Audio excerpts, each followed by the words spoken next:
The Retiree, written by Kolpik.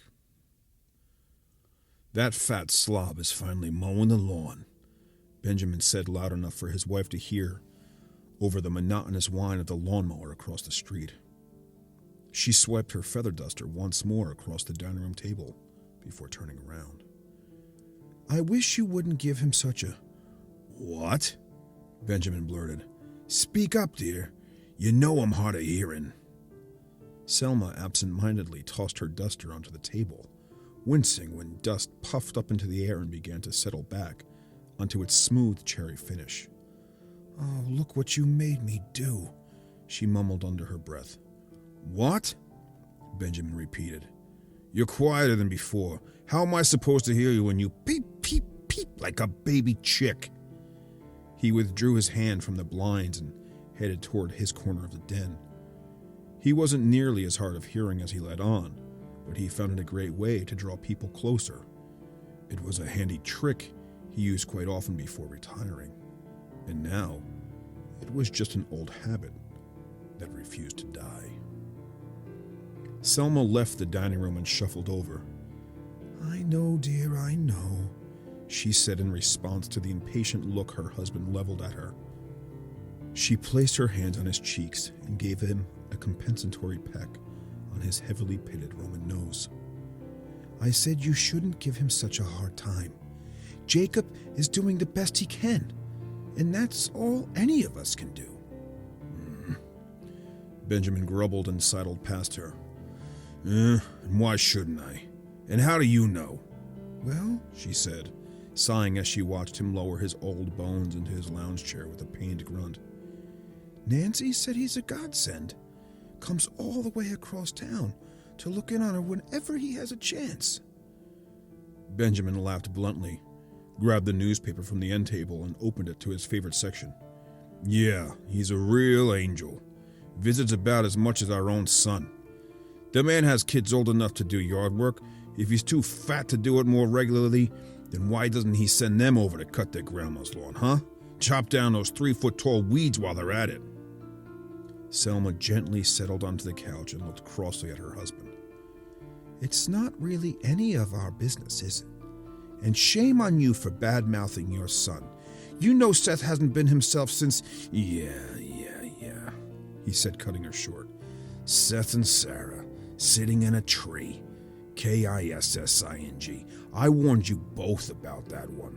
From the moment I set eyes on her, I knew she was nothing but trouble. It took a while, but she eventually showed her true colors. Blows up a 16-year marriage for some guy she met on the internet. I didn't even know that was a thing. And if you ask me, Selma cut him off. Nobody's asking, dear. And with one smoldering glance, she stood up and walked out of the den and back to her feather duster. The old man, looking a bit cowed, turned his eyes to his paper without a single grunt or grumble. He knew when he was beat. Just then, the mouth-watering aroma of roasting pork caught his attention. He inhaled the wonderful fragrance of garlic and rosemary, wafting from the kitchen while he scanned the obits in search of any familiar names. And that, he thought, fanning the delicious scent toward his nose, is why she wins all the arguments. Just then, a deafening scream cut through the neighborhood like an air raid siren, replacing the white noise of the neighbor's lawnmower. Benjamin, always a man of action, sat up and propelled himself to his feet, dodging past the coffee table with an agility that belied his age. He made it to the window and drew up the blinds with a quick tug of the cord. He stood there, still as a statue, staring across the street until his wife's voice brought him back to reality. Benji, what did you do? Benjamin turned and walked to the coffee table. He placed his foot on it and pushed it against the couch with a grunt. Reaching his hand out invitingly, he said, They're playing our song, babe. Come dance with me. Oh, Benji, you promised, Selma said, but the look on her face seemed more sympathetic than disapproving.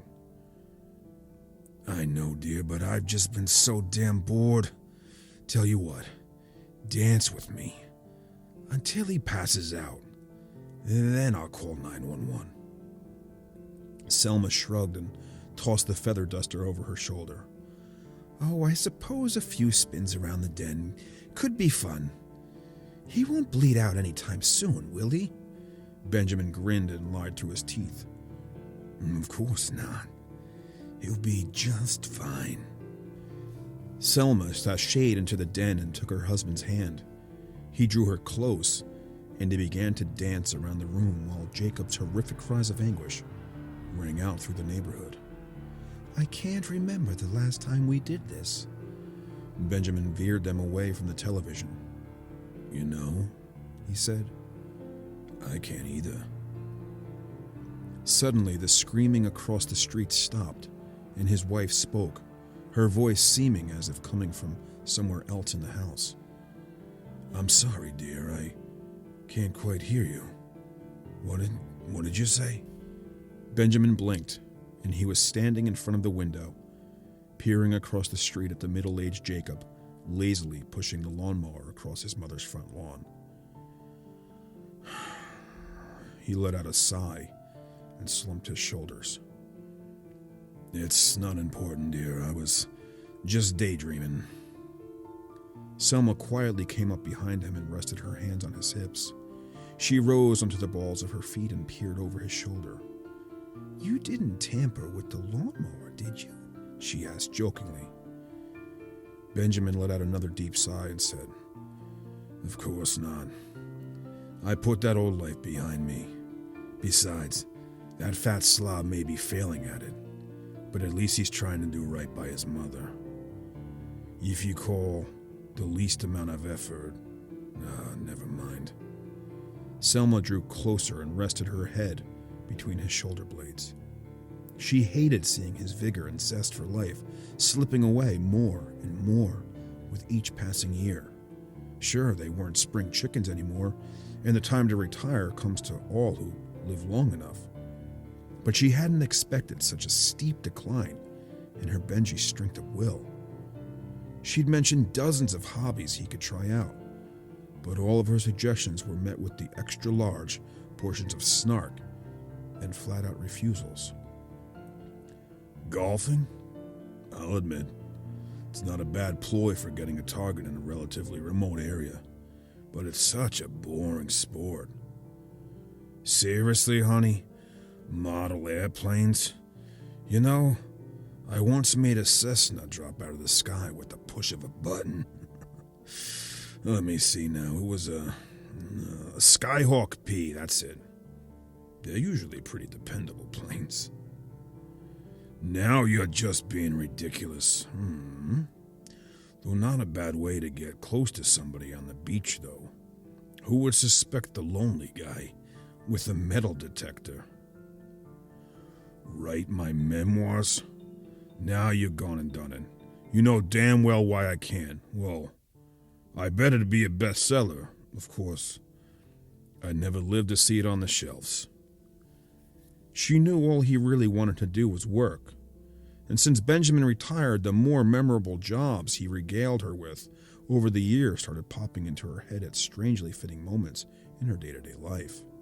For example, the time he staged a gas oven suicide came to mind earlier when she was prepping the pork loin.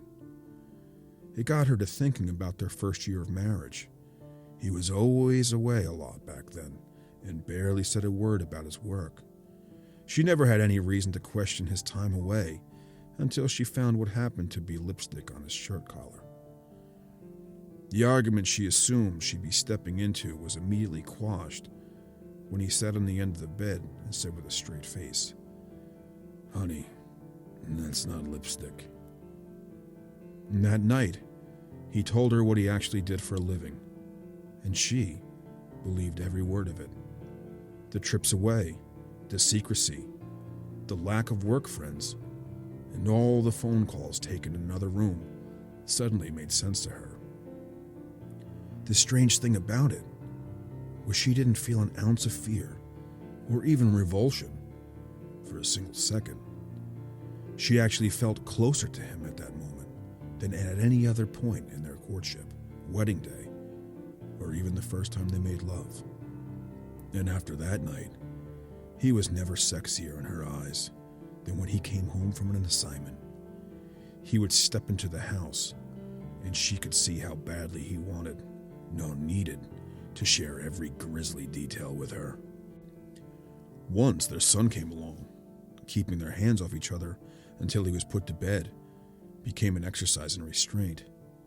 They eventually started role-playing some of the more intimate scenarios in the bedroom, and those were the nights that came to mind much later in their marriage, whenever she spotted his bottle of blue pills in the medicine cabinet. But now, so much of the passion that had carried them into old age had gone belly up. Her loving husband had turned into a grumpy old man who sat around complaining about everything and everyone.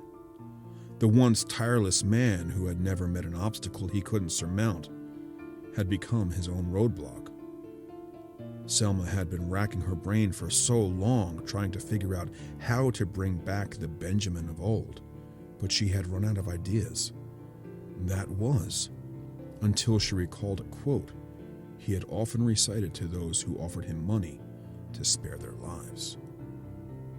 No amount of riches can satisfy a man who truly loves his work. That was when she realized she'd been going about it all wrong. Her husband didn't need a hobby or something to do to kill time. He often told her his real job title was problem solver. Well, if he needed a problem to solve, then she'd give him one. She figured it was time Benjamin went back to work. You know, she said, I've been wondering about this guy our pesky daughter-in-law is shacked up with. The old man's face brightened. And? He inquired, straightening his back and turning to his wife. Well, what if he wasn't in the picture anymore? I mean, sure, it's a long shot, but she just might move back home if her options suddenly dried up. Think about it. She could be back in the house before Lucy and Pauline got back from summer camp. The look of interest on Benjamin's face faltered for a moment. I don't think a good old whiff of reality is going to make that woman see sense. Seth has coddled her way too much for that. Besides, are you sure he even wants her back? She's an unfaithful. Selma cut him short with a light jab to his gut. Well, shouldn't that decision be left to him? Think of what a nasty divorce would do to the children. He decided not to mention snuffing out their daughter-in-law for the time being. Instead, he slipped his arms around her waist and said, in that case, taking out the boyfriend would need to look like an accident. Selma smiled and settled into his arms, resting her head upon his chest. He had a gleam in his eyes she hadn't seen in a long time. I know that look, she said. You've already got a plan, haven't you? Benjamin chuckled. I wonder if he mows his own lawn.